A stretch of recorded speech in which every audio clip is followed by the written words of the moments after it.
काकरा पिठा तो समस्ते बनैथिबे थरे एही भली मो उपाय बनै देखंतु सुजी आ अटारे मिक्स काकरा देखंतु आम काकरा ना बहुत बढ़िया फुला फुला होइछि बाहरु गोल्डन कलर आ भितरे बहुत बढ़िया सिझिछि। चलंतु आमे आज बनेबा काकरा पिठा। प्रथमे आमे गोटे कढ़ई रे गोटे गिना नड़िया कोरा नेछि मु तापरे हाफ गिना देछि चीनी चीनी नड़िया को भल भाव मिक्स करदेबा भल भाव गोली सारा पर आम से देबा दुईटी अलैच को गुंड करी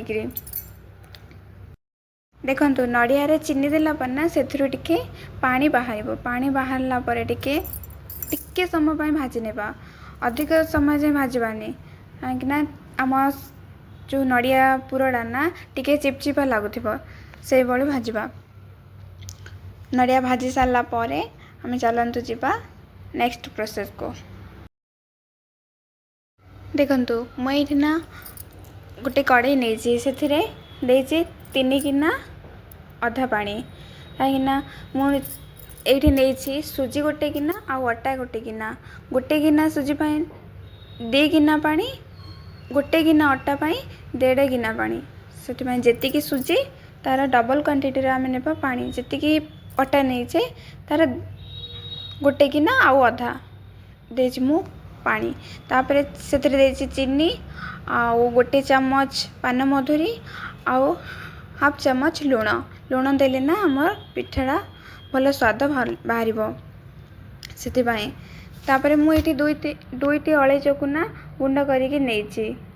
देखंतु मु एठी ना चीनी नेछि गोटे गिना जो गिना रे हम सुजी माप कर नेतली ना से गिना रे गोटे गिना चीनी देखो पानी भल भाव फुटिला आम से सुजी को नहीं घांटा सुजी भल भाव घांटी सारा आम अटा को से भाव गोटे हाथ में अटा पकाई आ गोटे हाथ में गोले नेबा ना आम अटाटा बिंडा हो गुला गुला हो से भल भाव आम घांटा घांटी सारा ना आम भल भाव जंतुणी प्रस्तुत करने देखो आम अटाटा भल भाव पानी रे भल भाव मिसी सारा पर आम से देबा गोटे चामच गुआ घी देले ना आम पिठाटा भल बास्ना हम आम अटाटा भी भल भाव चकटी हम से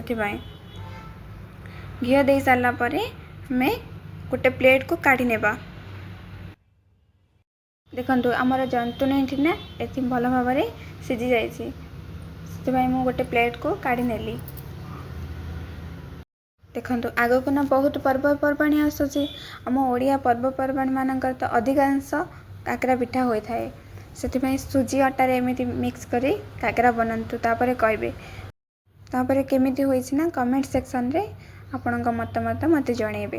देखंतु अटाटा ना हमर बहुत गरम अच्छी से 5 मिनिट छाड़ देबा 5 मिनिट पर ना आम अटा को भल भाव तेल हाथ में आम चकटी नेबा अटा को भल भाव चकटा जिते चकटे ना आपण पिठाटी से फुला फुला और सॉफ्ट हम से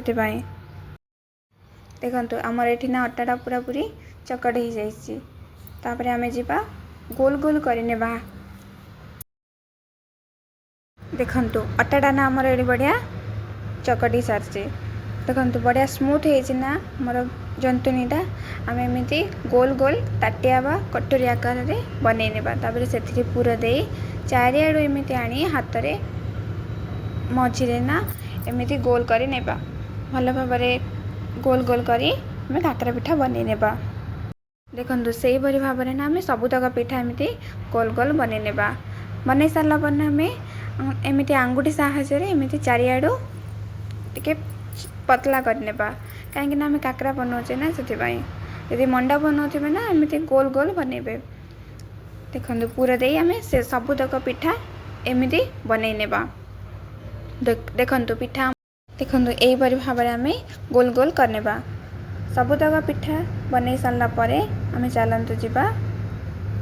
देखंतु पिठा बनईना बेसी समय जे बाहर रखबानी कहीं बेसी समय रखला आम पिठा फाटीज से देखंतु पिठा आमर मुझे सब जाक बनई नहीं कड़े रे तेल को ना अधिक देखंतु तेल ना आम ठंडा तेल रे पकाइबानी तेल पूरा गरम होला परे आमे से पिठा देबा। पिठा देला परे आमे ना जाल को ना मीडियम फ्लेम रे रखिबा। देखंतु पिठा हमर पकेला परे केमिति फुला फुला हो जाइछि। पिठा मेरे पकेला परे संग संग फुली कि ना ऊपर को भासी आसीबो, ताले जानि पे हमर पिठाटी ना भल भाबरे होइछि। देखंतु पिठा हमर गोटे साइड टिके सिझिला परे ना आमे आ गोटे साइड लेउटाइ देबा। संग संग लेउटेले ना हम पिठा भांगी जिबार संभावना थाए, सेति आमे टिके सिझिला परे मैं लौटेबा। देखंतु पिठा हमर एठी बढ़िया भल से सिझी जाइछि, गोल्डन कलर भी हो जाइछि। चलंतु आमे पिठा को ना छाणी गोटे प्लेट को काढ़ी नेबा। एई भली भाबरे ना आमे सब तक पिठा एमिति बनै नेबा। देखंतु मो उपाय रे एमिति थरे बनांतु, सुजी आ आटा रे मिक्स करी केमिति लागुछि। बहुत बढ़िया लागिबो, खाइबा को भी बहुत टेस्टी आ देखिबा को भी बहुत सुंदर लागिबो। सांग माने वीडियो जदि भल लगी ना फास्ट टू लास्ट जाए देखंतु, तापरे केमिति लागुछि कमेंट सेक्शन रे मते आपनक मतामत जणांतु। मो चैनल को सब्सक्राइब करंतु आ जा द्वारा ना आपण मानको नुआ नुआ रेसिपी आपण पाई परिबे। रहुछि आ गोटे नुआ रेसिपी आसीबा पर्यंत रहुछि। जय जगन्नाथ, जय मां मंगला।